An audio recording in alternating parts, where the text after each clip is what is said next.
was invited in my capacity as a former learner, a former student or pupil of Lodirile Primary School. My impression is that this was a very important occasion, a recognition of the school where it was unveiling, what is called a blue plaque, a very important recognition of the foundation, the formation of the school. So for me, as a former learner, somebody who studied here more than 50 years ago, I felt very, very honored to have been invited and to be among the speakers. Your question is very deep, but to answer it in short, the education structure is still very problematic. Looking back more than 30 years, 40 years ago, because I studied here in 1967, and then I was here up until 1970. So the education structure was different because it was an apartheid-based, education structure based on separate education and discrimination of black children, by the then apartheid government. The youth then obviously were very demotivated.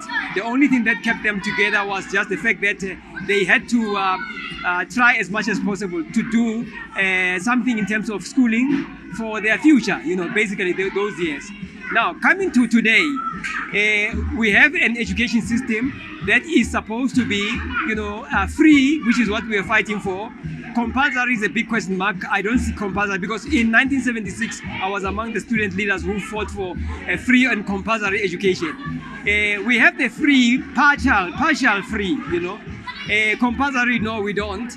And the reason why we wanted free and compulsory education was because we had seen in other countries, in the UK, in the Western countries, Australia and so on, that the education system, if it is not free and compulsory, it fails, the society. So far, it has not happened.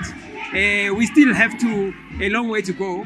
In terms of the youth need to be empowered. They are not playing a big role because of the structure of the education, partly the legacies of the apartheid system, but partly because of the legacies of the so-called, democratic dispensation. That's the term that is normally used. But the big challenge is that the youth currently, sometimes they take things for granted. They don't know that many people fought and died for what they have today. And they want rights. They emphasize more on rights, but on responsibilities, they fall short. So, and then the structure of the education system is also failing them because you find that a school in the township like this one does not have resources, is very poorly resourced and so on. And yet, when you go to a school in the neighboring suburbs, in and around the towns, not far away from Dobsonville, you will find a different picture. So my view is that the education is still highly disadvantaged, especially of the predominantly black community, and that is not very helpful. We are hopeful that the governments of the democratic era will do something about this.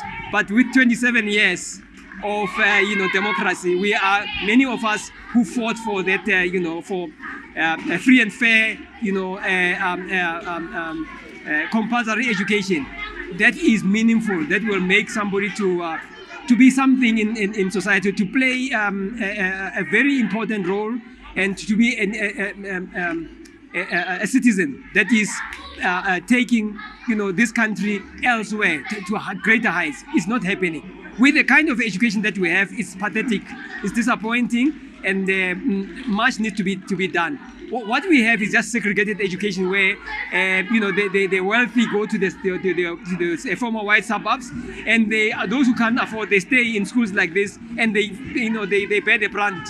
So Tsetse Mashinini, where are you? I'm sure he must be crying his grave. Khoto Seatulo, where are you? They must be crying their graves, because I was here in this very township with them, trying to make sure that the authorities that time in the 1970s have got to deal with a dilapidated kind of education for the black people, and not much has happened.